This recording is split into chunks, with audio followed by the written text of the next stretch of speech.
Doon doon doon doon doon doon doon doon doon doon doon doon doon.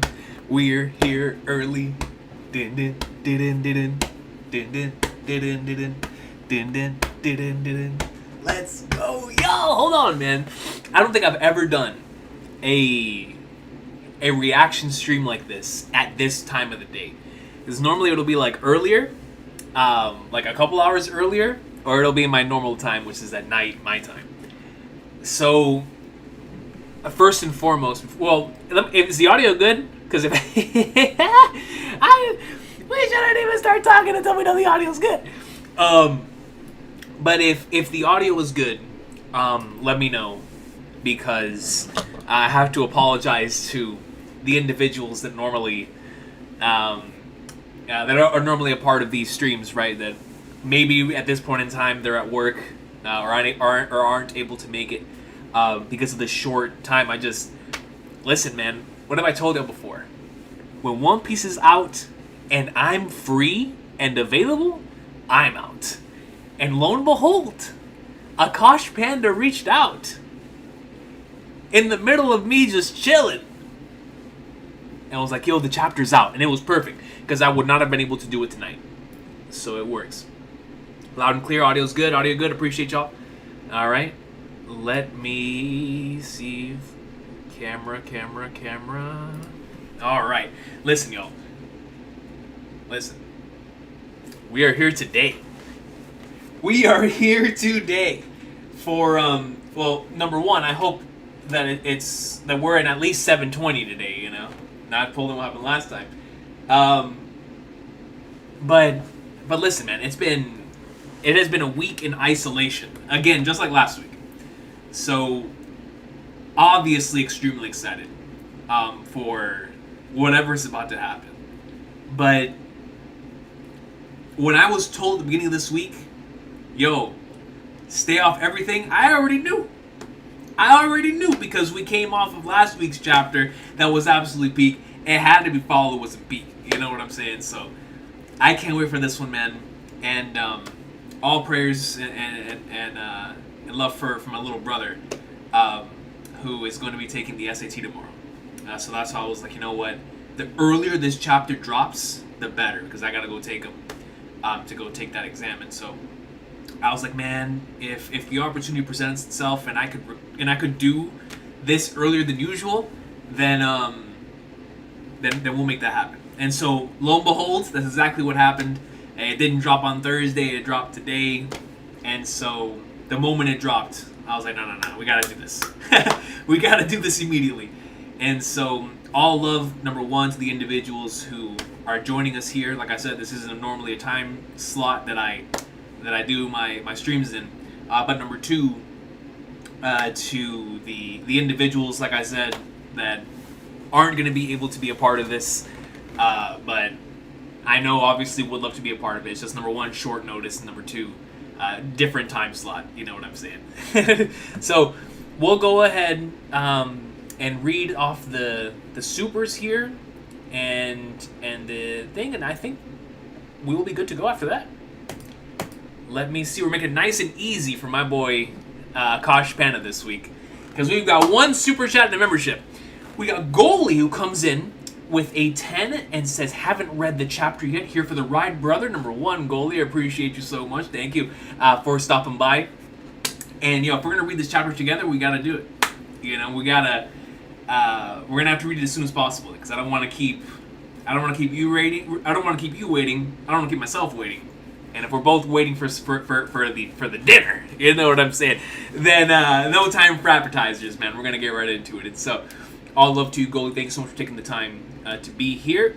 Super, super excited for what this chapter's going to have in store. And then Riyasat Troudry comes in and joins the King of Awesome Sauce. All love to you, Riyasat. Thank you so much for that. Now, let me put up the poll for the title. And after that, man, we are going to get right into it, ladies and gentlemen. Oh, man. Read the title. Okay, let me know if we should read the title. Recon should do a Final Fantasy ranking video sometime. You got me into the series? Oh, Quinn, I would love to. That would be awesome. I've been wanting to do a Final Fantasy ranking and a Trails ranking for a minute. And now I gotta do a Xeno one, too. So I'll definitely have to do those. But ladies and gentlemen, yo, Rugger! It's good to see you, man.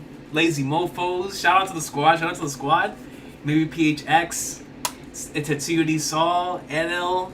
It's good to see at the very least some of the normal faces, even though it has been quite some time for some of you. Happy Friday. Troyland Ford, appreciate you. Silver Shot, all love to you. Let me pull up the chapter here. And then...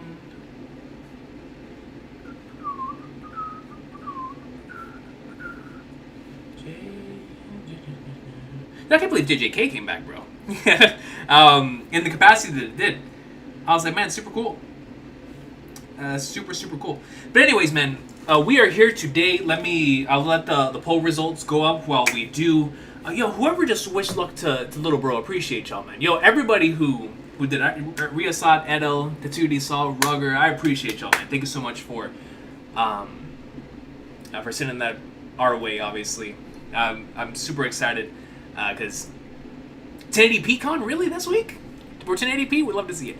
But I'm really excited for what the good Lord has in store for my brother's future, so I'm hoping for nothing but the best tomorrow. But regardless, I am playing Borderlands 4, Super Scorpio. I am playing Borderlands 4, so it has definitely been a wondrous last 24 hours playing that. So while we're doing the intro, let me take it back a little bit. So the MGS3 remake is out. I've been having a blast with that. Obviously, that's a game really special to me. So that's been great. Borderlands 4 dropped, and obviously, the moment that dropped, I already knew me and my friends are going to be on that. So that's been dope. And then today was a Nintendo Direct, and as a massive fan of Super Mario Galaxy, it was super cool to see that that's going to be getting the sequel movie for Mario Bros. So I can't wait to see that, and I'm looking forward to, obviously, when the time, because there's just so many games dropping, but I'm looking forward to when the opportunity presents itself to be able to play through Mario Galaxy 1 and 2 again, because those games are really special to me. I love those games. I had them really high in my top 50. It was like I had them like top 15, whatever it was, because I love those games, man. Mario Galaxy is just such a special franchise to me, so that was super dope. They dropped new Mario Tennis, which looks super cool. Metroid Prime 4 finally got a release date. They're reimagining, I believe they called it, Dragon Quest 7, which is, what a crazy game to go back and reimagine, right? So that's going to be super dope. Definitely look forward. I really enjoyed the Dragon Quest 3 remake, and I'm going to be playing the DQ 1 and 2 remake for sure as well, so that's going to be super dope. So I will definitely be checking out the 7 reimagining as well. And speaking of 7s, FF7 got a release date for the Switch as well, which is super cool for the remake. What else? Fire Emblem, man. I love me some Fire Emblem in this household, even though I came to it very, very late. But the GBA game is still one of my all-time favorite video games. I love Three Houses. I loved Engage. And so... and the Dynasty Warriors one that they dropped on the Switch as well.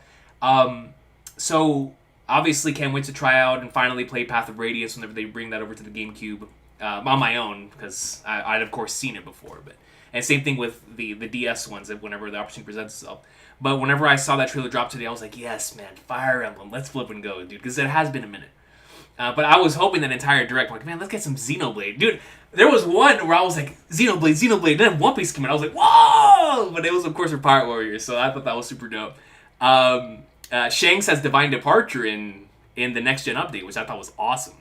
So definitely looking forward to playing that when the opportunity presents itself as well. But, yeah, I mean, it's going to be a stacked next couple of honestly, months for games, man, November, I got Kirby, and December I got Metroid, right? And then before that, it's just going to be an onslaught, starting with next week, right after Borderlands. I'm not even going to finish it before Trails drops next week. And y'all know, You know, when it comes to Trails and Final Fantasy and Kingdom Hearts and Metal Gear and, you know, Yakuza, like, when a certain franchise drops something, everything is dropped. Everything is dropped. I add Xeno to that now as well.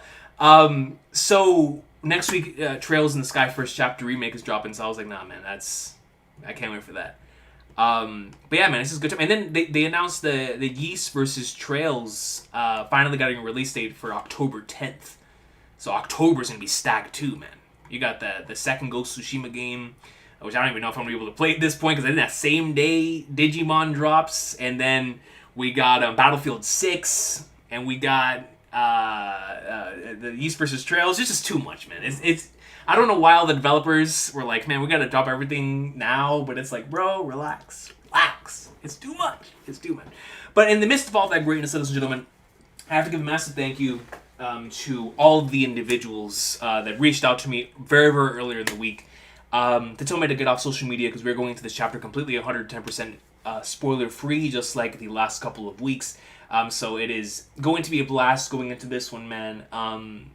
I am so excited to see what Oda has in store, coming off of what has been one of the coolest stretches of chapters, right? We're still in that stretch.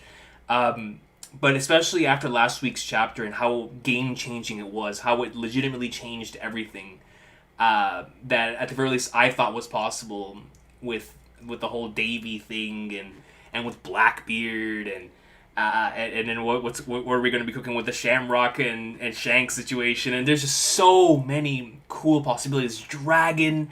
So it's like last week just opened the door for what was already an exciting flashback to... Now we're seeing the beginnings of many, many different elements of what make this series so special.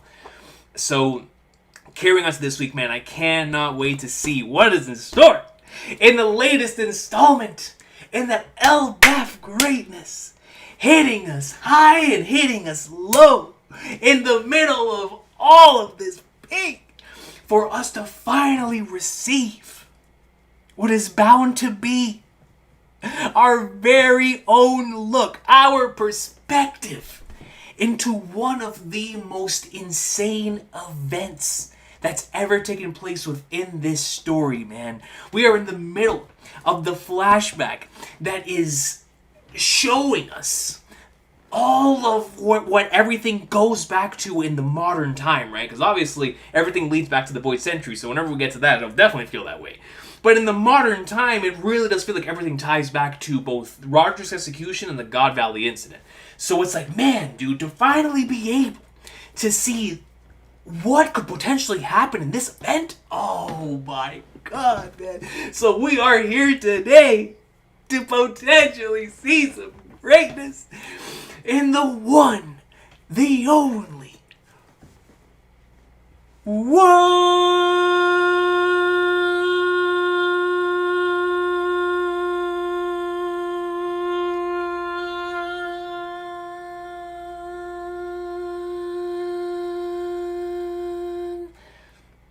My apologies to everybody who is waiting for the anime episodes and the reaction to those episodes.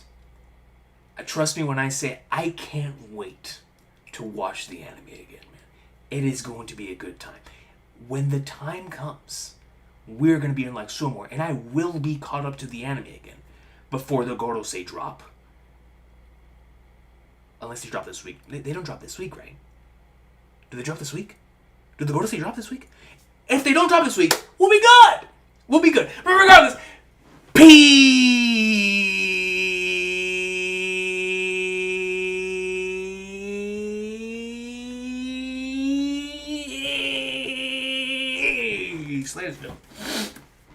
I will be caught up by the time that Vegapunk message starts playing. By the time the Vegapunk message starts playing. You feel me? So, I've got to be there. Akash Panda says, no, I think it's next week they drop. Okay, perfect. Because I know Akash Panda told me last week they're going to be doing 1108, right? Was last week? And 1108 was when Luffy grabs Saturn and Kizaru. So if they did the entirety of 1108, then that would mean this week is 1109, right?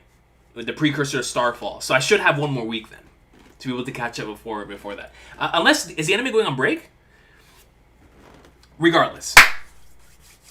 Okay, so this week's just the circles. Okay, perfect. Andre Torres comes in with a 12 euros and says, hi for Mega Raichu. Oh yeah, they did show that today. 2 Mega Raichus.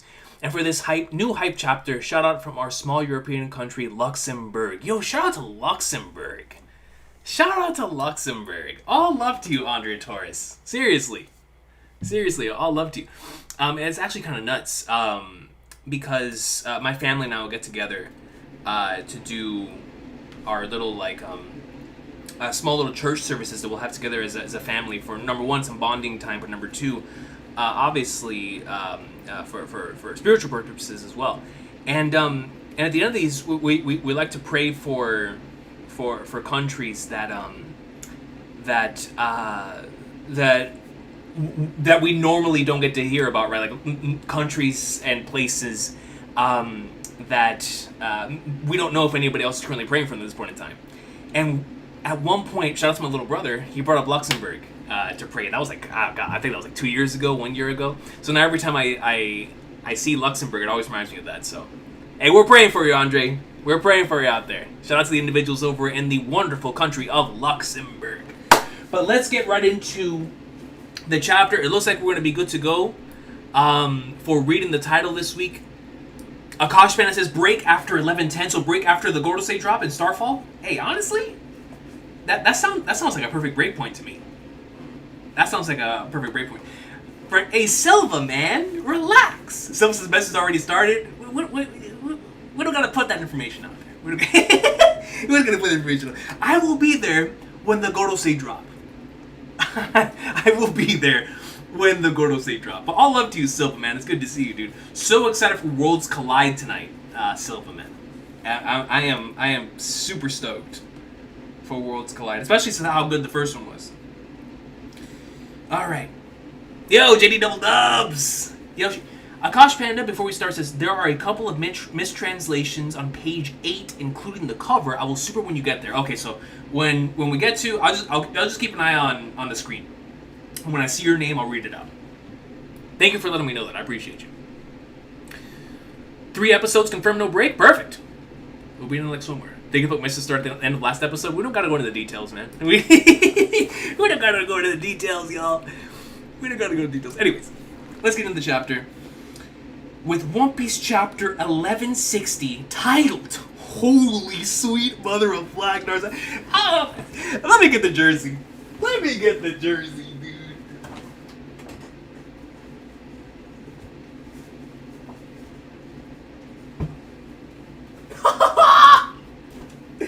Yo! Wait a minute!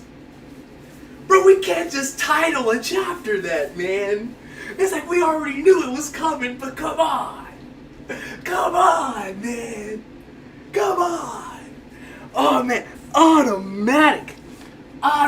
Yo, Craig 2, what's good, yo? Automatic. Listen, when you have a chapter titled Chapter 1160, the God Valley Incident, that's auto. Auto jersey in Santa Hat, man. Auto. The God Valley. So, exactly 100 chapters after the Leloucia incident, and 100 chapters after the Luffy's Dream chapter, which was chapter 1060, we're getting the God Valley incident title drop. How peak is that, man? How peak is that? So that's super cool. Obviously, anytime we're able to get like a coincidence like that, it's always super dope. But just for that, right? From 100 chapters from Leloucia stuff to this, and also Luffy's Dream, it's like, man. So the God Valley incident. Let me read that one more time, y'all. We're here to read One Piece chapter 1160 titled The God Valley Incident. The God Valley Incident. Ladies and gentlemen, man, we're not playing games. We're not playing games today, man. So we got Wano Kuni here in the background. Yamato, I love this. Love this cover. Love this cover. It reminds me of the first time that we saw Wano after the curtain opened. Oni Child Yamato and the Holy Inari Shrine Pilgrimage, Volume 42. overlooking the flower capital of the hall, enshrining Odin and his comrades. Overlooking the flower capital at the hall, enshrining Odin and his comrades. Interesting. And then we see, of course, that shrine over here to the right. But man, Wano. My beloved Wano. I really like this, the way this is framed. But here we go, man. What's the Oda note? The Oda note says, I'm obsessed with Yamagata's Odoroki peaches. Nothing beats slicing one open and feasting on a juicy half, skin and all. My boy Oda said he'll eat the peaches with skin and all, man. So I'm not a part of that life. I don't eat this skin on, I don't think, any fruit. But God bless. God bless. Here we go! We start with immediately the dope page spread. Behold, the Davy clan. And we have a couple celestial dragons who have their fist in the air. The prey of the human hunt. That loathsome lineage. They've been hated since their ancestors' time. No one would even try to show them any love. No one would even try to show them any love. Are they Buccaneers too? That's interesting. Sever their bloodline. Oh, how interesting is that? Right, because remember, we were discussing, I mean, I don't remember when I compare myself to a Celestial Dragon, because that's the last thing that anybody should ever do. But I do think it's interesting how the Celestial Dragons are also speculating on what we were speculating in regards to the connection between the Buccaneers and Blackbeard. Because I remember when the Buccaneer concept first came to be, we were like, okay, is Blackbeard a Buccaneer? Is that the reason why he was able to eat more than one fruit? Now, this was back when Kuma was first revealed to be a Buccaneer. And the fact that was so sacred, right? And looked down upon from the Celestial Dragons. But of course, when this Davy reveal happened last week, it was like, okay, then what's the connection between the Davy and the Buccaneers? And we start off the chapter with, are they Buccaneers too? It's too dangerous to allow them to live. Wait, don't throw things at them yet. Exterminate them. This day will go down in history. And we see dudes chained up, beaten up. Quit throwing knives. You'll be penalized if they die prematurely. Wah ha ha ha. Is that Blackbeard's mom?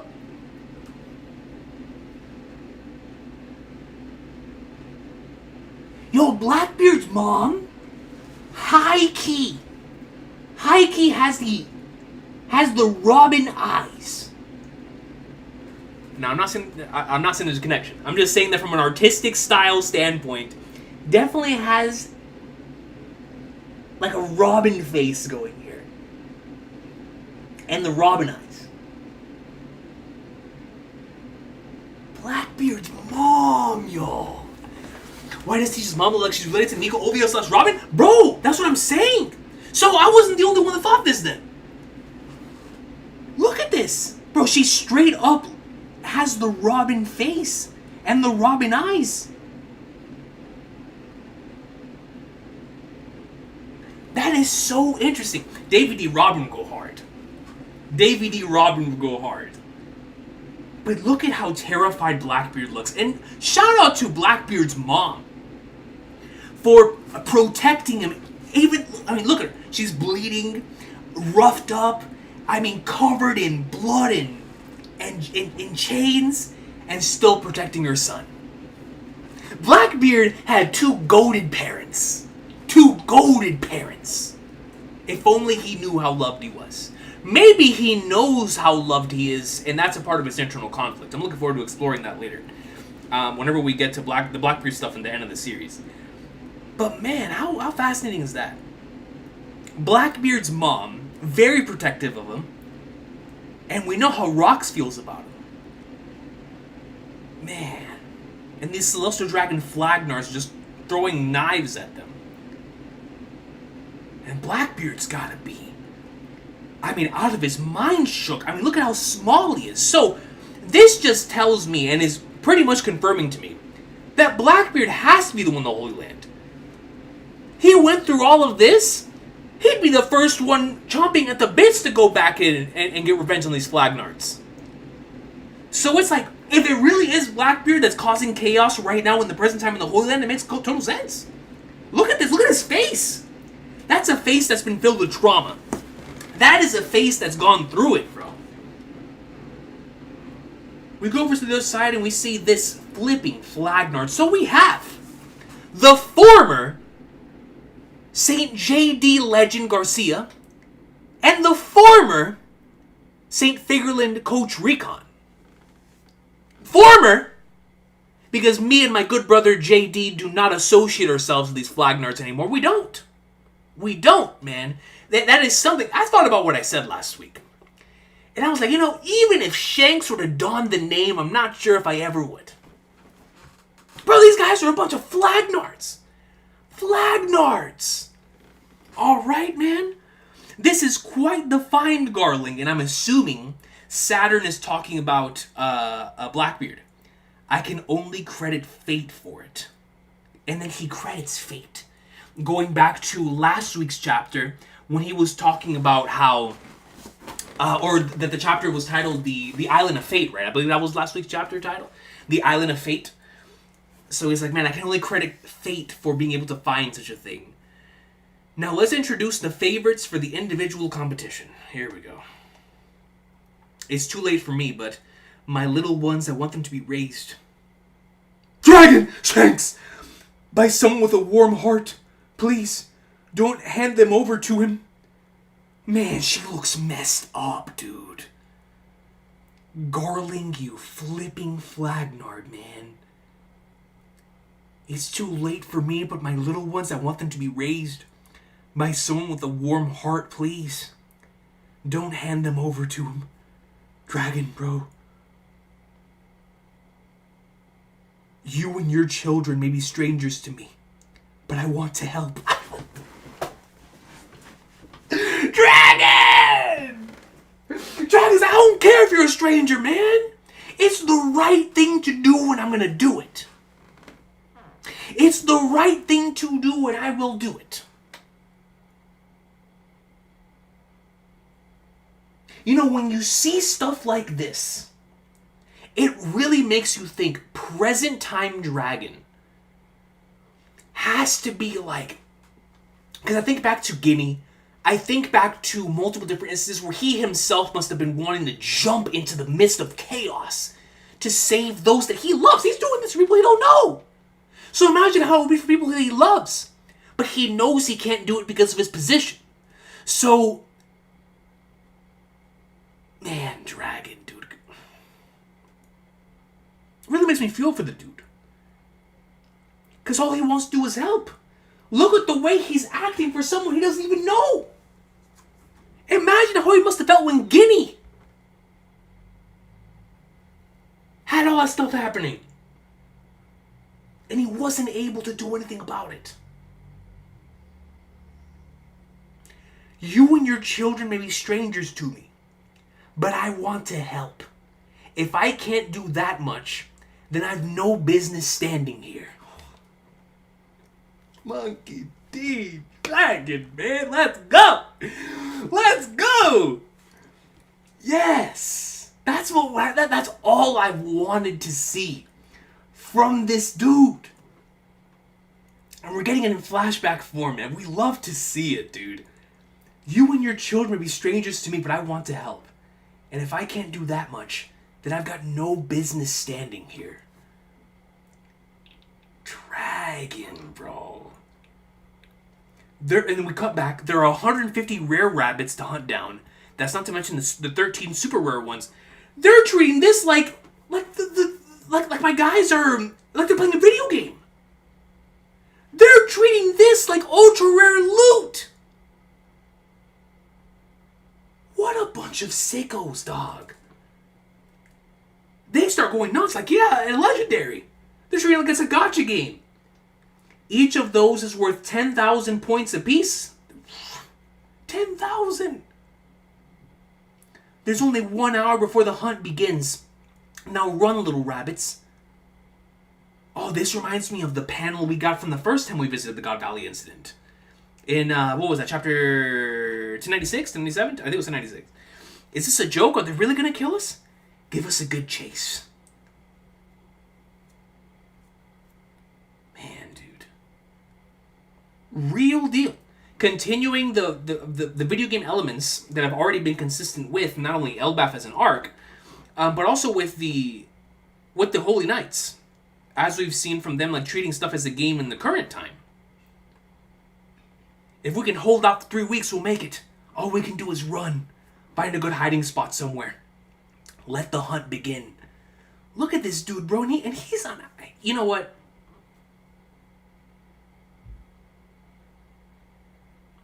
They're out here using my chocobos for dastardly deeds. Look at this. Look at his face. Let the hunt begin. Oh. Where are they? Where are they?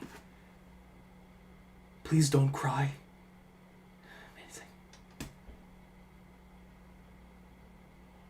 You think back to Kuma, right?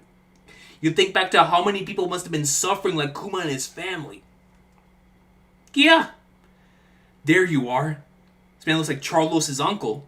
You rabbits. Please spare our child. I beg of you.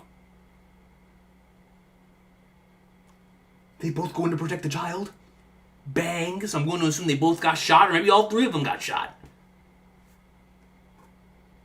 Yo, man, the Celestial Dragons are the biggest bunch of flagnards maybe ever, man. I mean, seriously. Just look at what they do. Consistently. Consistently, man. The TV recording, flipping, I think that's the TV one, right? The TV did the Muji? Please help me. Don't kill my husband. And they're just laughing as they're annihilating these individuals. Yo, man.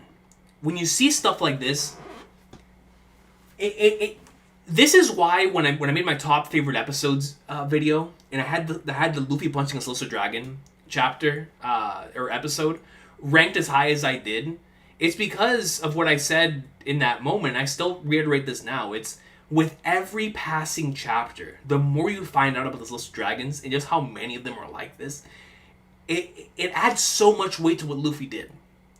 And that's, of course, adding on the Kuma flashback section of it with 1102 and seeing it from his perspective, right? But Luffy punching the Celestial Dragon carries so much weight to me because all we want to do is punch these flaggers. And we know there's just consequences beyond consequences, right? You'll get hunted by an admiral, you're gonna get taken out, but man, you really want to punch these flagnards in the face. And so just to see how all of them are just, look at what they're doing. It's crazy, man. And it gets me excited to reach the point, because we've already seen a few Celestial Dragons that, of course, having that blood within them that have changed, right? Your Mios guards, then you have individuals that decided to take their own path, are still flagnards, like your Dofis, right? So there's individuals that Celestial Dragon blood in them that aren't all like this, right? Which is why it has me so excited to see Endgame One Piece when we get to the Void Century and see why these individuals are like this. And what it is that they've been fed for so many years. Like, they had to have been fed some really sick stuff for a prolonged period of time for them all to just think of regular human beings as just rabbits in a game like this. So I'm curious. I'm super excited to see the continued exploration of the Celestial Dragons as a concept, because they really are the most hateable bunch of flagnards in the world. But man, home of the gods, the holy land of Marijoa. We come back to the Marijoa. You have them cheering it on, dog! like they're watching the World Cup. Woo! Go! The Figurlings are in the lead. But the Bavette and Manmayer, Gunko, families are hot on their tail. Bro, they're treating this like they're watching the NBA.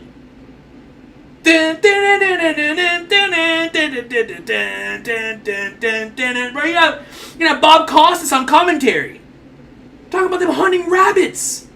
What are we doing, dude? Garling comes in. Bro, he slices humans. And they got this man on Sports Center like he just hit a hat trick.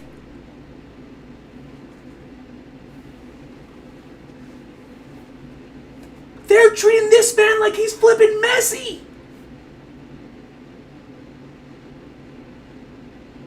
For being a flagnard.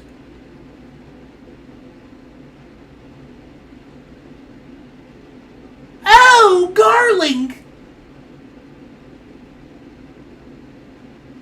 Unreal. Unreal. Just a complete... Bro.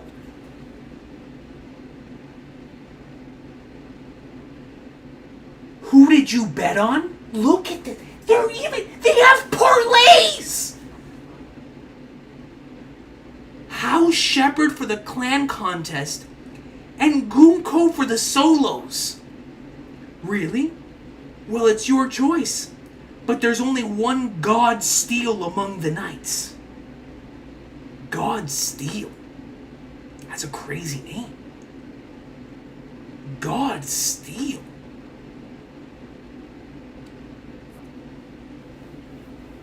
They got parlays on this, man. Unreal. Gunko! Yeah, it is, because the arrows. So you got Gunko coming in, long hair, don't care. House Manmayer scores another massive round of bonus points. Yo, Gunko in the,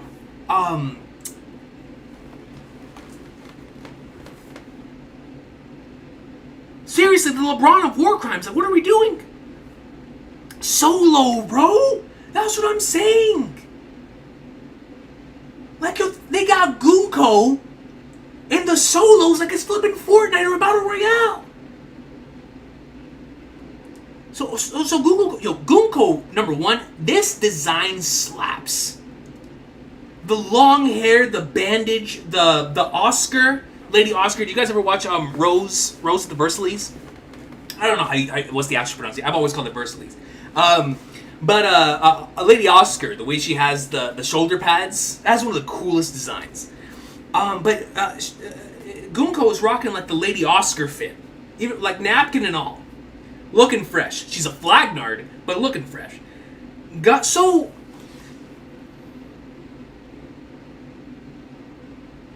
Because this is the thing, right? I keep thinking back to Gunko and that flashback with Brooke/Yorkie, right?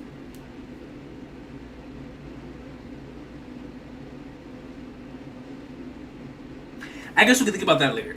But Gunko comes in, obviously had the arrow ability all the way back here. But God's Knight, House Manmayer, Saint Gunko. Must be nice to be Saint Garling, knowing a beauty like her is going to be his wife soon. And they're talking about Shaggy. Although I guess it's still up in the air. And they're like, man, this dude, Garling, the LeBron James of hunting humans, for real, it's crazy, GS Ron. Thank you for the super chat. It's actually insane. It is actually insane how they're treating this for sport.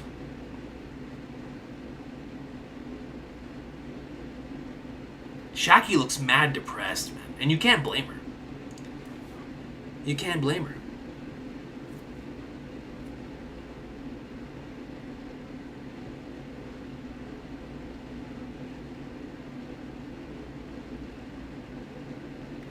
So you got a person crying here. Wah! You climbed up pretty high. The thorns. Summers? It is this flipping Flagnard. Hop on down. I laid out a nice thorny cushion for you.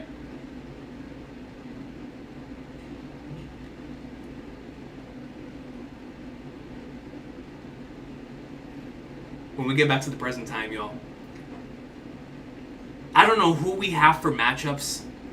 I don't care if it's Sanji, Zoro, whoever lays the blow on this dude, better do it with, like, man, I'm talking.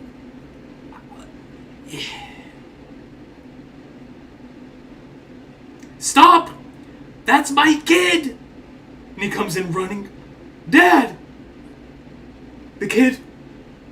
Don't worry, I'll catch you.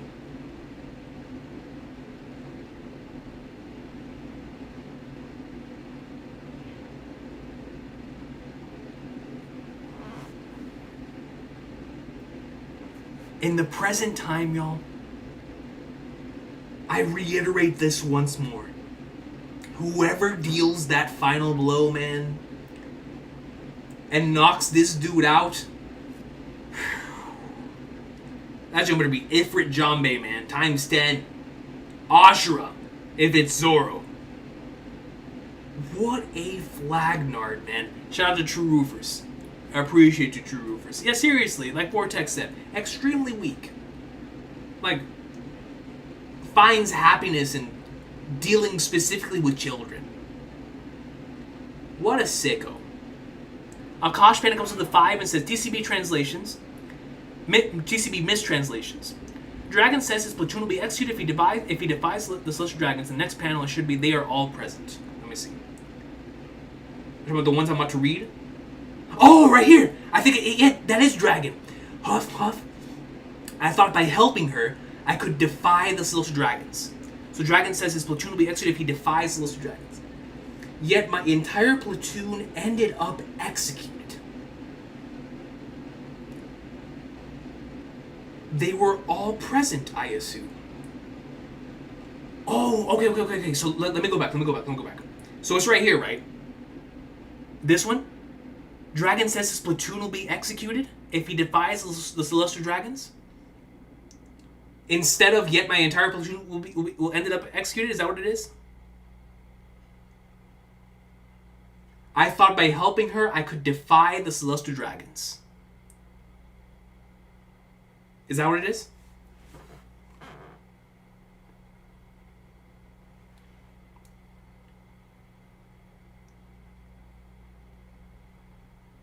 Okay.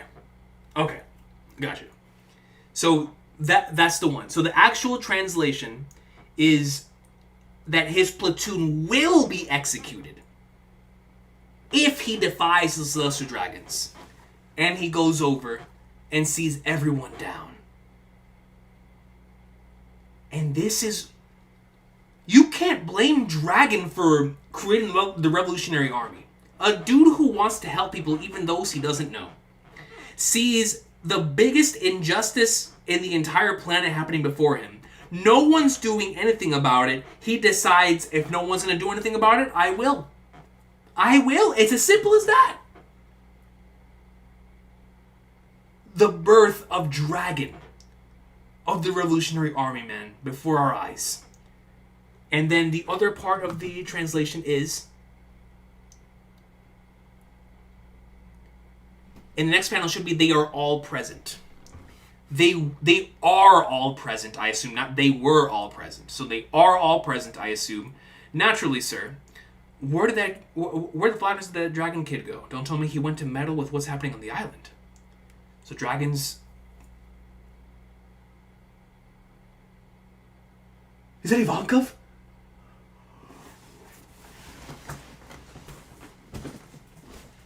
The true beginnings, bro! It's here! The Buccaneer brat worth 10,000 points! Bro, please tell me Dragon takes this dude out and is one of the reasons why Kuma and Ivankov and them continue living, dude. You will never win if you play the rigged game. Focus on escaping it all together. We're escaping God Valley. They've still got hope. Dragon's future subordinates. Give giving him a little piece of hope, man. He's like, yo, there are individuals out there who still believe. So he comes in, moo, that's 10 kills in a row for my prized rifle.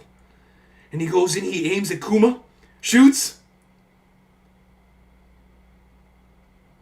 Did Dragon take him out? I think Dragon put him to sleep. On some solid snake stuff. Is that what happened? Yeah, he did put him to sleep. Tranquilize your Dragon all.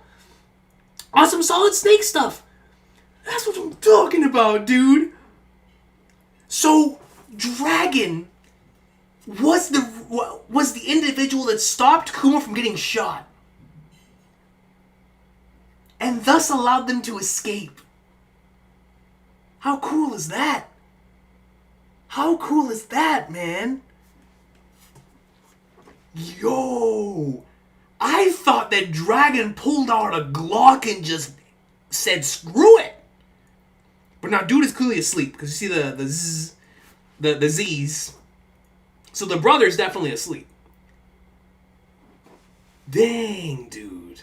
Solid snake style. Tranquilizer dart and all. And then another Celestial Dragon Flagner comes in. But before we get into this, I really love this because it shows a Monkey D. Dragon that was doing everything it possibly could, even though I'm assuming at this point in the story, he didn't have the power, right? The capabilities to be able to truly overthrow everything. With what he had, right, with the instruments he had before him and with his will, he helped out those that he could within his vicinity. And we've seen multiple examples of those throughout these last two chapters, but this one is so cool to me because they are his future subordinates. So we see the Celestial Dragon Flagnard who comes in, shoots him, they're having a blast. Off the East Coast, what was that? It's the Rocks!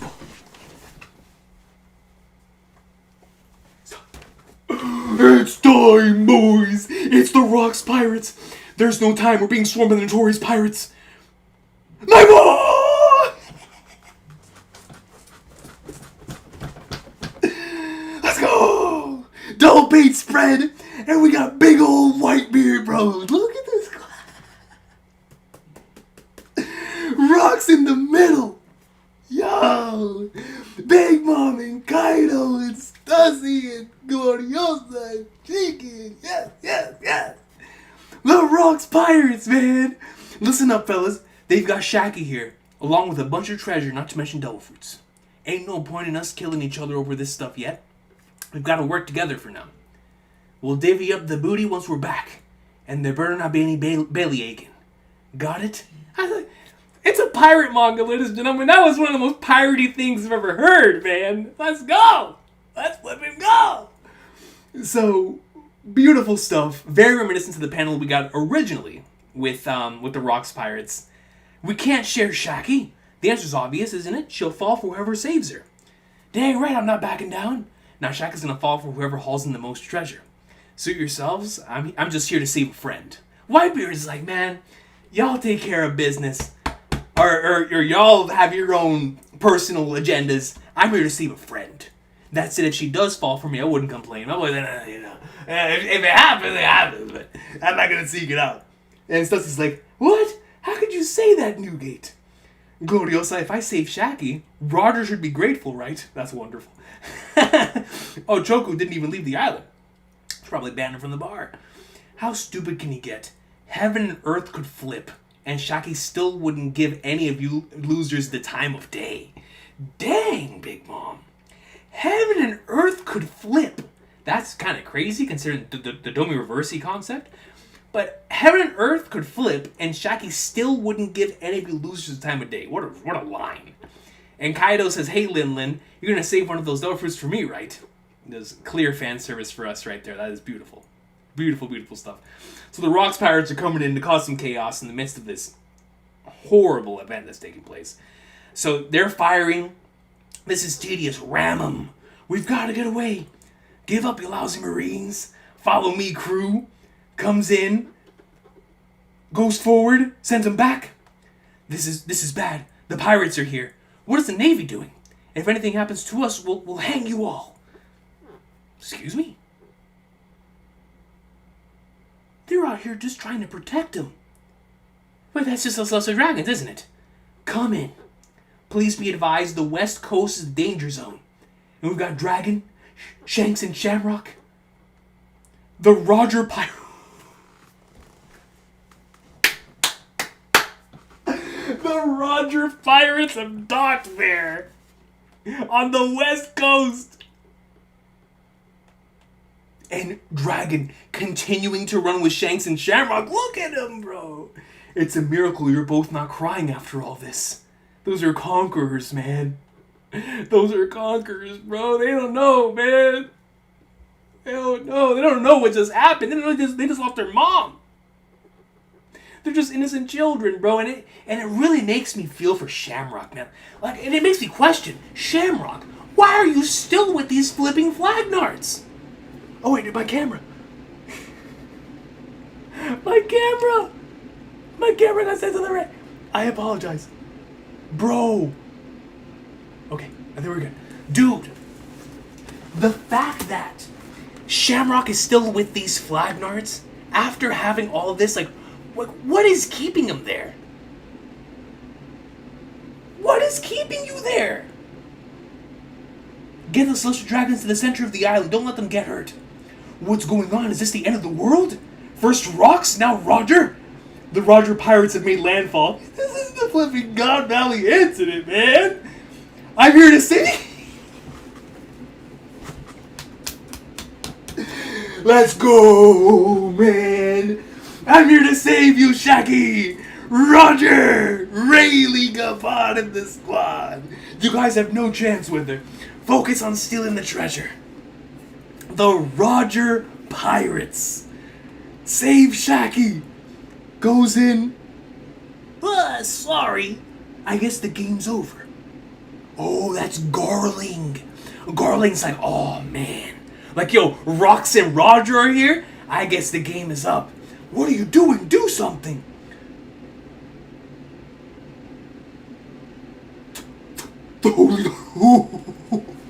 He's giving them their own spread as well.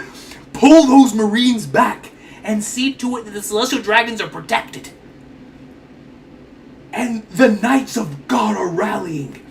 So, man, look at this. So, we see the same three from last time. The dude with the deer head. Then we have the girl with the hat, who's not showing her face. Garling. And then we've got a black-haired individual who's sporting a lance, looking raw. Summers. And then these two up top. Now, the one on the right, is that a cigar?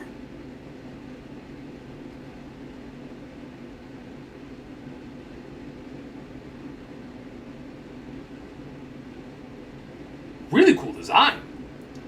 It honestly reminds me of, I don't know how many of you guys have ever seen Master Z, the anime. But there's an individual there named, man. But this design reminds me so much of that character. I forgot who it was. Or I forgot the name. But it's sort of like Two-Face from Batman, but like legitimately the two separate hairstyles. Regardless, that's exactly what this individual reminds me of right here. Cigar and all, sunglasses, the sharp teeth. Super cool design. And then you've got this dude on the left. And he looks beefy. Straight up looking like oars. Beefy, Onigashima type of head. Oh man, what a cool couple designs. Yeah, crazy monster woman. Looks super cool. Really cool character designs. Jarl x Jinbei hybrid at the top left. Look at this individual. Yeah, that's actually a good point. I would say Jarl, Jinbei, and oars. But specifically because of how thick the eyebrow is up here.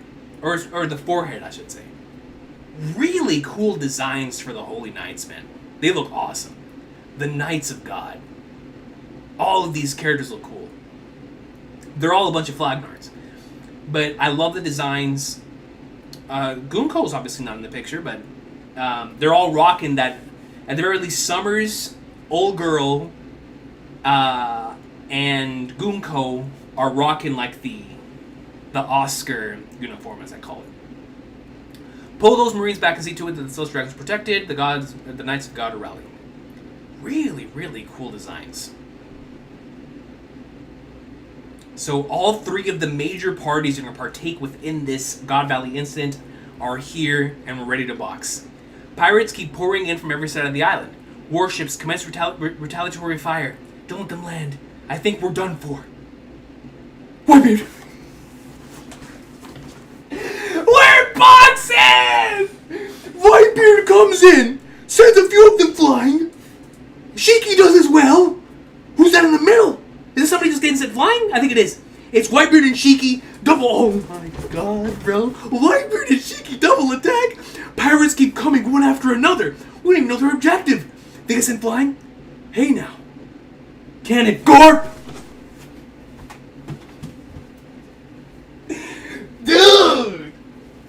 Dude, man! The squads are here! So that means, I wonder who came here with Garp. Because obviously it's Celestial Dragons, Roger Pirates, Rocks. So, I'm not going to stand by and watch while you dice up my troops like vegetables. Throws the cannonball.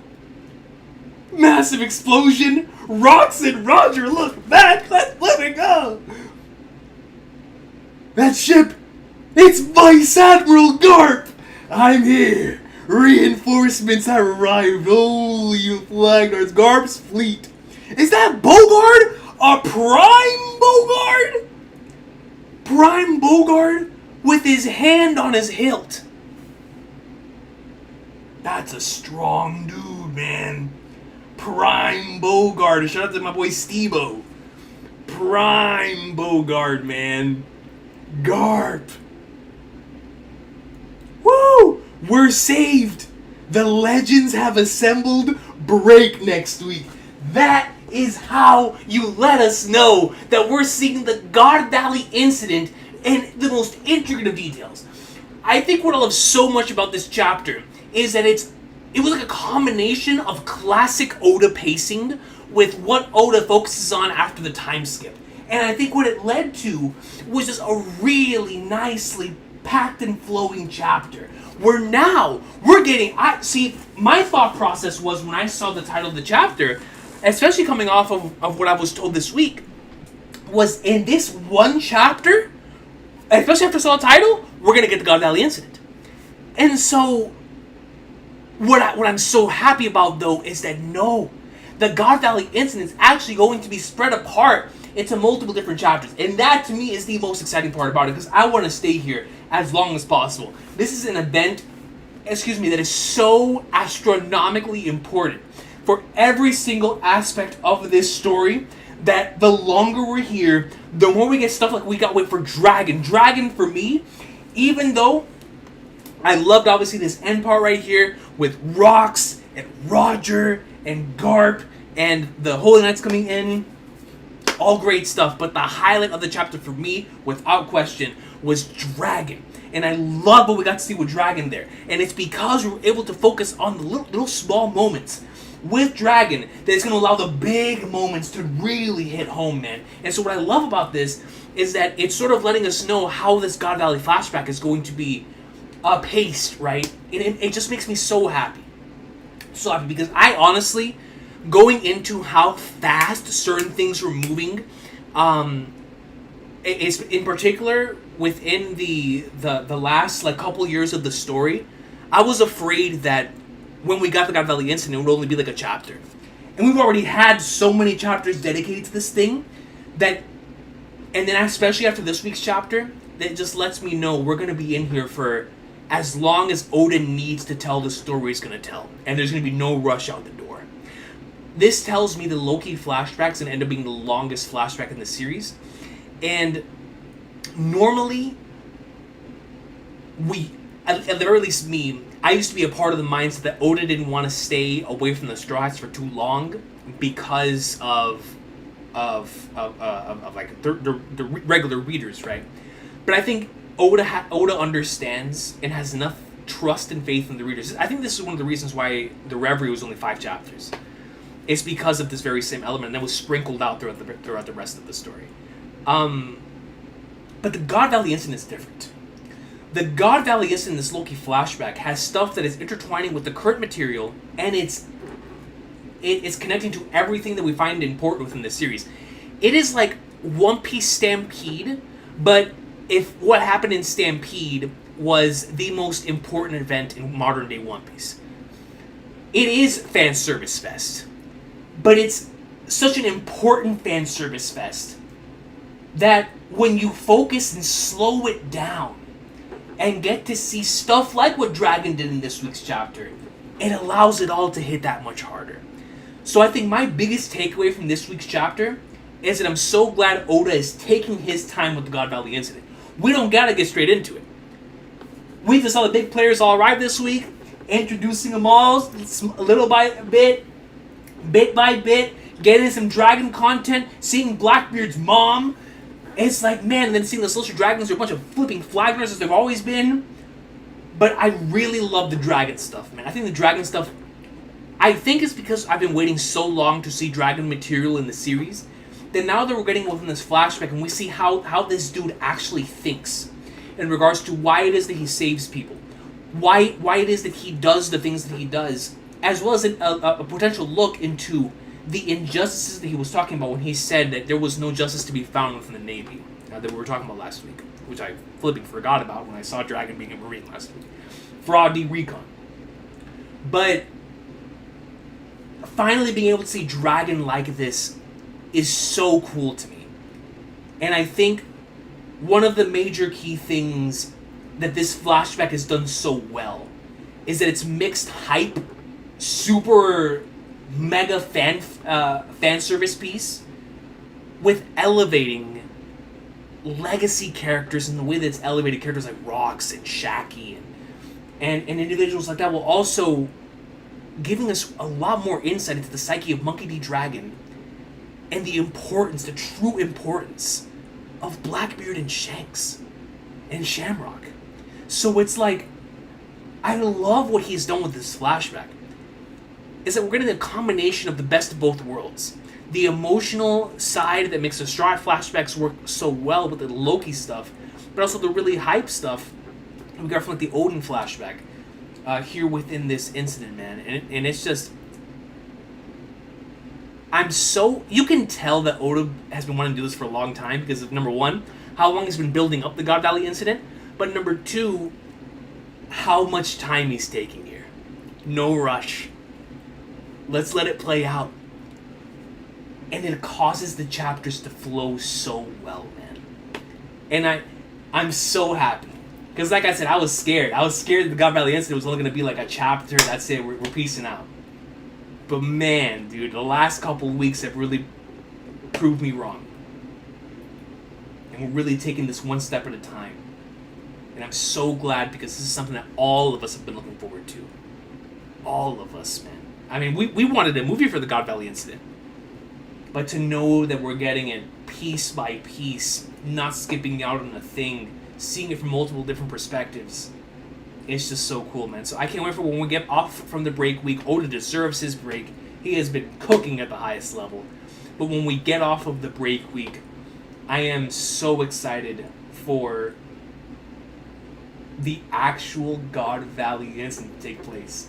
And seeing it from the eyes and the lens of Monkey D. Dragon, who we know eventually has to make it over to Roger. Or Rox. And then, bro, Goonko. Because Goonko's here, so we know this Dobby Reversi has to happen, man. So it's like, oh, Emu's gonna pop up as well, bro. And I'm like, oh. Yo. Oh, man, this is awesome. This is awesome. So, once again, MVP highlight of the chapter, the dragon stuff.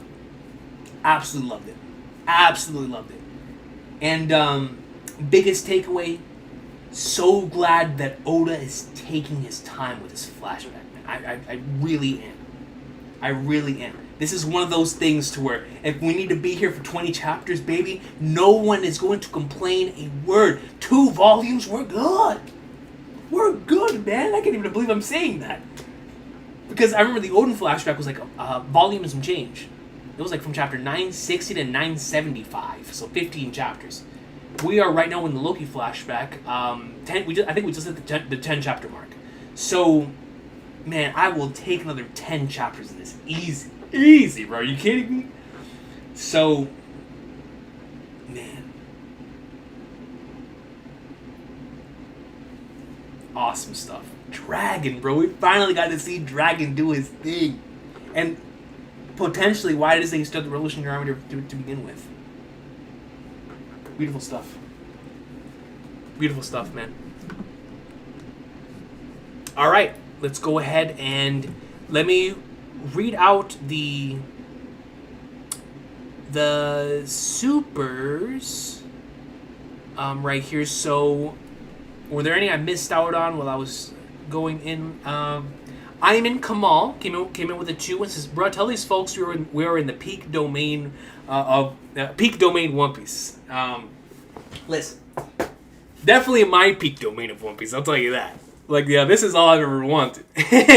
This just tells me that whenever we get to like the voice entry and stuff, and we also cook through. Oh, because I know we're going to, bro. I know we're going to.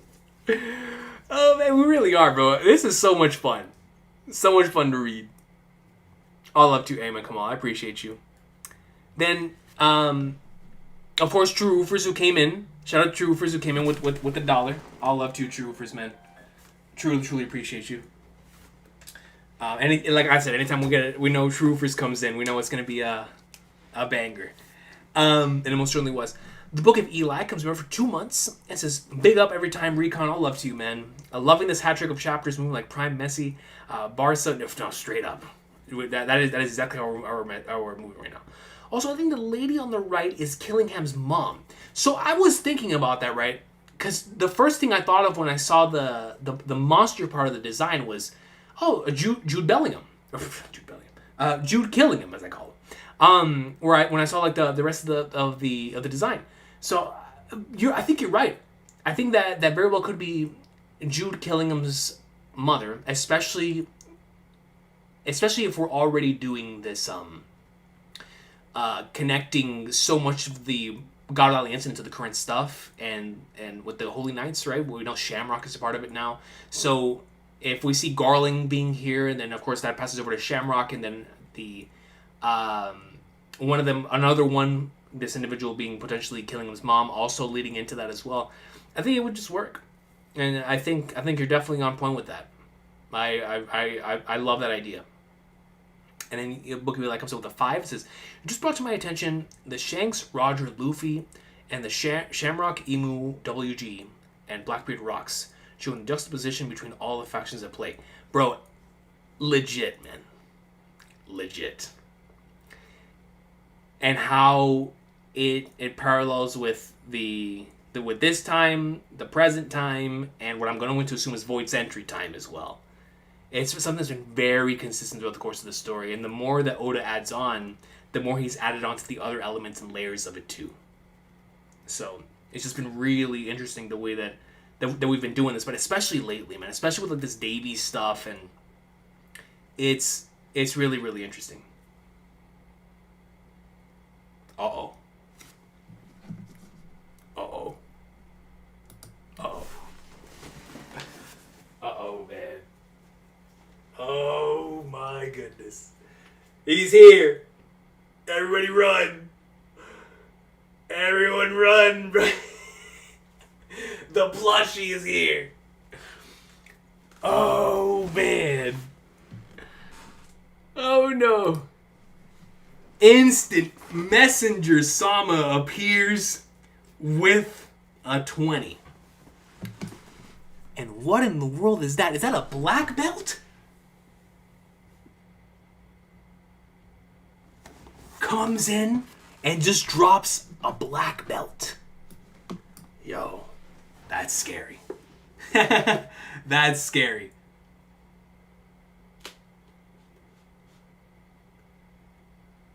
That is scary. That is really scary. That's actually really scary. All love to you, Smash-a-Song, man. Thank you so much for stopping by and taking time out of your day to be able to make it to our wonderful stream today. All love to you.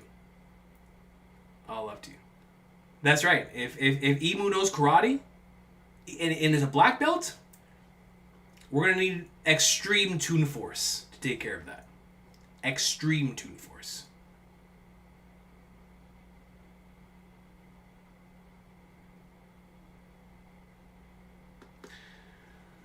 Okay, so I'm being told to go back and look at Gunko's introduction again. Massive mistranslation about Gunko. Okay, let's go back. Back to Gunko. Gunko.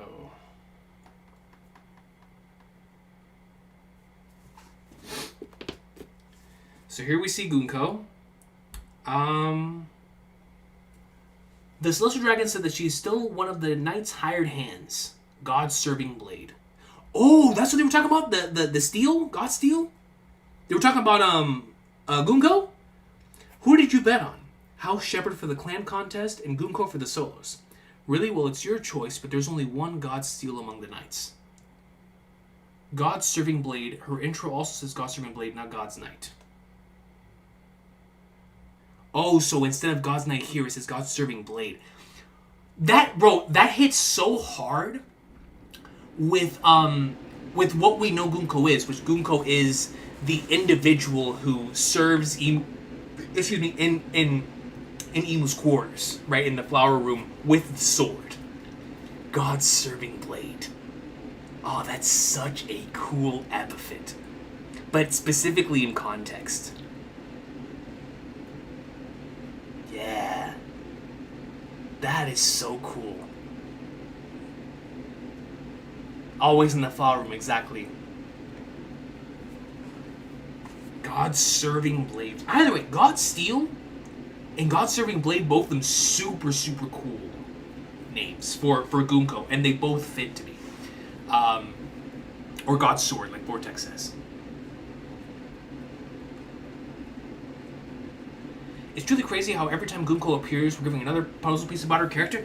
I feel like, honestly, by the time Elbaf ends, right there with Loki and Rox, one of the major takeaways coming out of this arc is going to be just the final takeaway we're gonna have from Gunko. Because obviously he's been cooking Gunko from the very beginning of the arc, and that's going to be probably the last major obstacle that we're going to have before the arc comes to a close is Emu inside of Gunko's body, and then we have to resolve that flashback and all that stuff.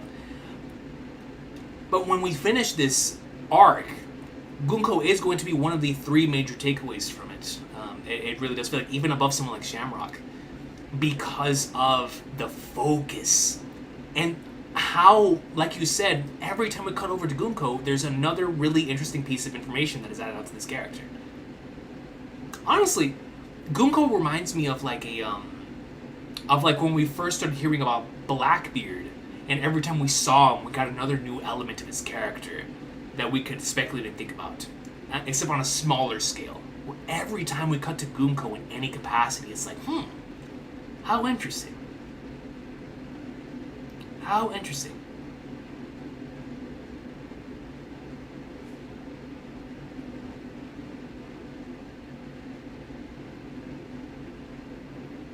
I got you, Saeed. What did you miss? Well, Akash Panda, I don't know when you left, but we've been talking about Gunko. The fascination with, like Quag2 is saying,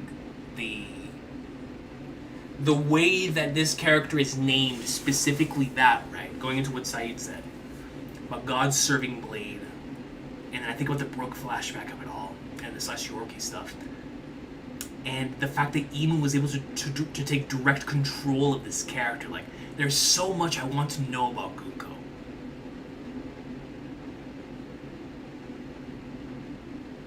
I love that, Brandon. Like, Dragon saving Shanks and Shamrock and delivering him over to Roger.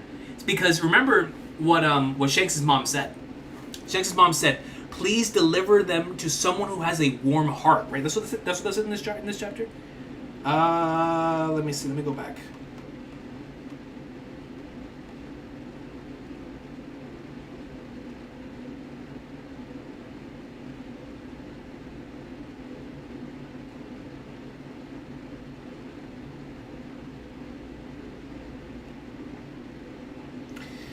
Oh, right here. My little ones, I want them to be raised by someone with a warm heart. So that means Dragon saw something within Roger that made him want to give Shanks and Shamrock over to him. That's so beautiful, man. That's so beautiful. Now I want to see the interaction between Dragon and Roger.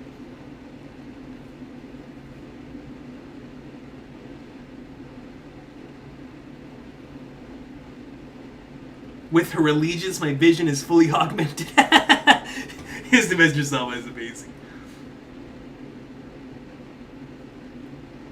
Quad 2, I love the Sheik comparison.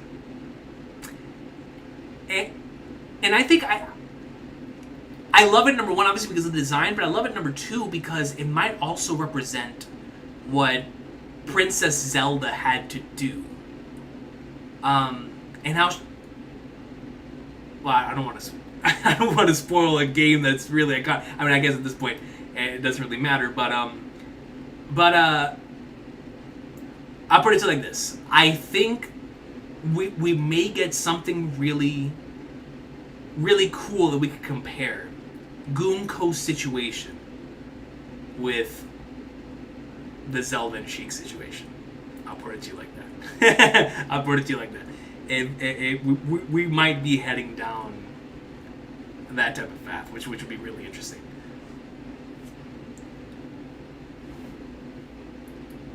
God's sword, is that why her arrows appeared in the throne room? Honestly, yeah, you might be right on that. Why specifically it was Goonko's arrows that fired first? Because she's God's sword. Oh, now you bring up something really interesting to me.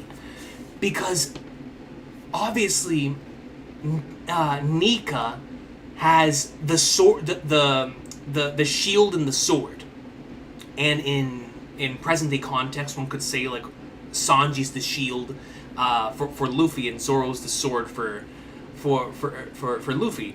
But in Instant Messenger Sama's case, his shield is technically the Gorosei, and his sword, being Goonko, is kind of insane.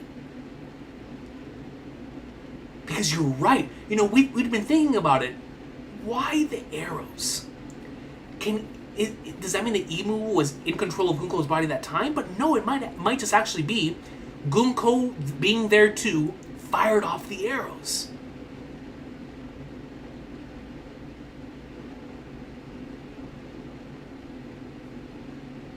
Pre-Mario Mustache Roger. That's wonderful.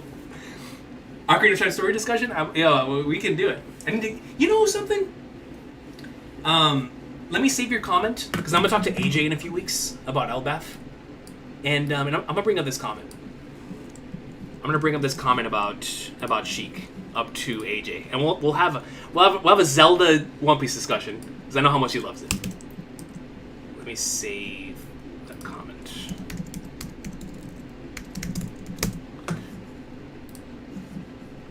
Yo, straight up Danielle Minuti. I can't believe it either. It felt like a straight up fever dream. And I think it, in the best way possible, Danielle Minuti, because like I was saying when we finished the chapter, what I love so much about this is that we were able to have a chapter that took its time focusing on multiple different elements. The Celestial Dragon stuff, the Blackbeard stuff, the Shanks stuff, the Dragon stuff, and then of course into the legends coming in here at the end. And I think the pace of the chapter is truly what allowed us to feel like, holy flagners, man, like, this is a major, major deal. Could have been fate that let Roger get Shanks. I'm right there with you, Ultimate Power. I mean, we have to get to it. Roger was the man. I always think back to opening 2. We talked about like fate and inherited will, and what does he say? Oh, let me. What was it in the? Oh, It's an iconic speech. Let me pour it on my headphones real quick as I listen to Believe. The first couple sections of Believe here. Let me see.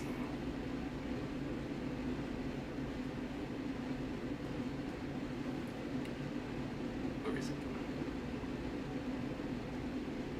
Okay. Shout out to this opening, by the way.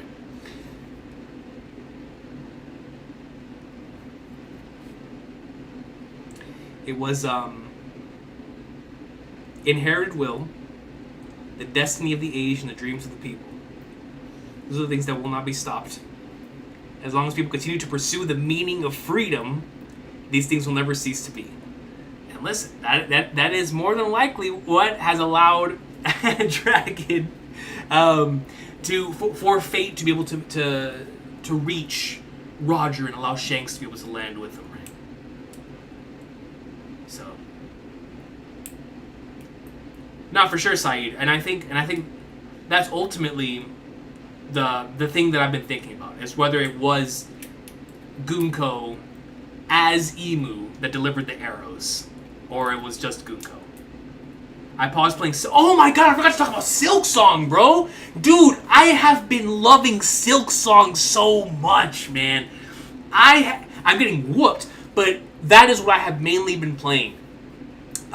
Prior to Borderlands dropping, was Silk Song. Dude, I love it. I'm enjoying it so much, because at the end of, or during last week's chapter reaction, I was talking about how I couldn't wait to finally hop on it, because I wasn't able to throughout the day.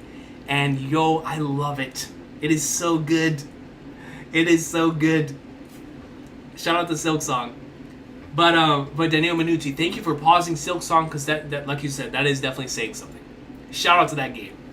That game is awesome. I've been having a blast with it. Currently in I just finished Greymoor. Having a blast. And by finished, I mean getting to the next area, which I'm trying to remember what it was.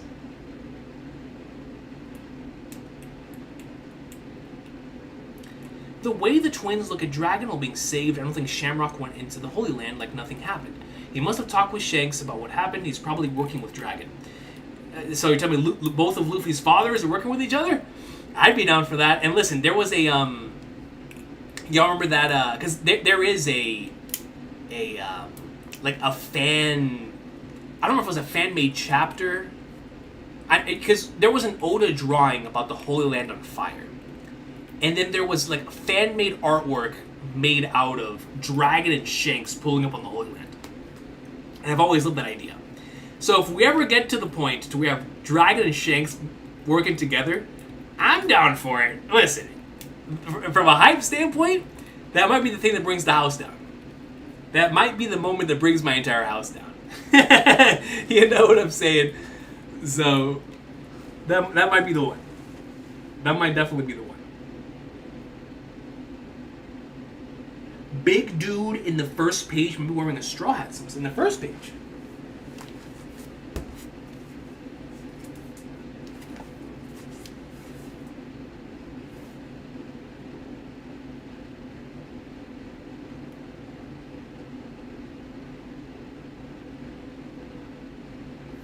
Oh, you're talking about this dude. Ah. That is interesting.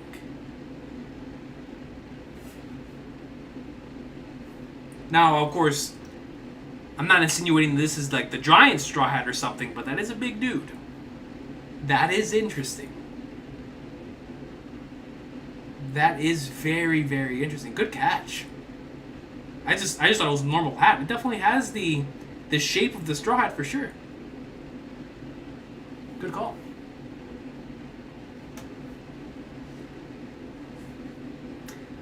But the Silk Song being $20, the same price as Mirror DLC for DK Bonanza. Is DK Bonanza DLC really $20? When I was watching the direct, I didn't hear that. All I heard was, yeah, coming up later today. And then it's like a roguelike, right? We need to get it. I know my brother really liked it. I watched him play it. Is that rain? Oh, no. Well, at least we finished reading the chapter. Oh, God. Hold on. Let me go look outside. It's raining hard.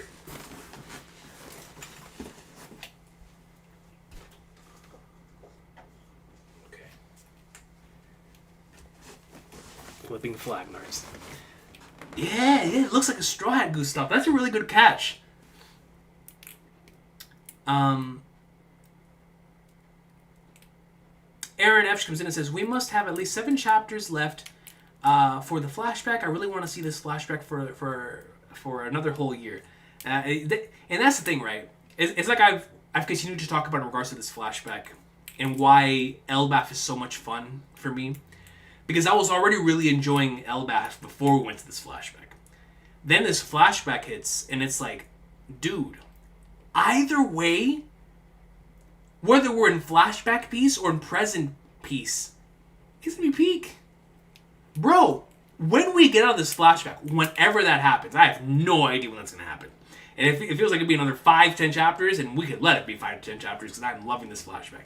And when we get back to the present time, dude, the monster trio and Loki pulling up on Emu? What? Come on, man. So it's exciting times. We're living in exciting times for the greatness, man. Really exciting times. So, yeah, man, just excited for... Yeah, no, for sure. Like, you can tell Oda's been having a blast. Just as much fun as we've been having reading these chapters, he's been having fun writing these chapters. But ladies and gentlemen, I think we're going to call it here. I appreciate y'all, number one, for being here with us at this time of the day, which is point we'll never stream because it looks like it's about to be raining hard. And before the stream cuts out mid-message, we're just going to cut it here. Number one, I want to thank y'all so much for being here. And number two, keep an eye out. I am planning on doing a few different collaborations here during this next week. So I will try to keep y'all updated in regards to it because there's a lot of stuff I want to discuss with a couple other of my fellow YouTubers. I talked about one of them. I'm going to see... I know I'm going to talk to AJ soon, but I'm not sure how soon, and we are going to talk about One Piece. And, of course, video games, because we always talk about video games, but we're going to talk about One Piece for sure. And when that happens, I definitely want to get some of y'all's input into that, and we'll see what we can do with that. But just keep an eye out because I am going to be collaborating with some of my friends. So we'll see how we end up doing that. But for everybody who stopped by, I appreciate y'all. Yo, Shirunner, all love to you, man. All love to you. Yo, so right before we end, shout out to Muddy, yo. Muddy comes in with a 10 and says, hey, Go Con, I decided I will get into Xenoblade deeper level like you said. Yo, I appreciate you. Thank you so much for checking the series out, man. Like I said, after reading what you sent me, I had a feeling that the series would resonate with you. Not just Xenoblade either. I genuinely think the entire Xeno series, going all the way back to Xenogears, will definitely resonate with you, man. On one condition, go read Change Your Feelings, 4 parts, to send you family, most emotional thing wrote, my life must read it. Got you, man. Got you. We'll definitely be doing that as well. And I appreciate you for having patience with me as we made it through those things. Thank you, Muddy. Appreciate you, man. I hope you have a wonderful rest of your day. And I appreciate you for stopping by here as we come to a close. All love to you. And it comes in with a 2 and says, sent you a personal faded letter also on Discord. I got you, man. No doubt. We'll definitely be reading that. But ladies and gentlemen, we're going to, like I said, be doing some collaborations here in the next couple of weeks and days. And no, Akash Panda, don't worry about it. Take your time, man. Take your time. No worries, dude. You go work and do your thing. It's my fault for being here at a really bad time. So all love to you, Akash Panda, man. But I will see y'all relatively soon. Like I said, for the anime, I will be caught up to the anime by the time the Gorosei drop. There's no doubt about that. I'm excited to see when the God Valley flashback comes back to be relevant again in the current Elbaf conflict. Me too. Because there's already certain things, like I can't wait to see... I can't wait for Summers to get slapped to high Flagnards by someone, right? But in other elements, like the treasure chest at the beginning of the flashback, the treasure that connects to Elbaf, and I'm assuming what Rox is going to say here in his final moments as well. There's going to be a few different... And what happens with Harold is going to lead into the present time as well. So just really exciting stuff all around. But like I said, I'm looking forward to the payoff too. The long-term payoff. Yeah, the absolute aura in this chapter was great, Gustav. Great stuff. But yeah, shout out to my boy Monkey D. Dragon. Just shine this week. And all the parties are coming in. The legends have assembled. And it is time for us to see the God Valley incident here in the coming weeks, man. But I will see y'all then. Have an awesome day. Thank you so much for stopping by in the middle of the day, the time that we never stream.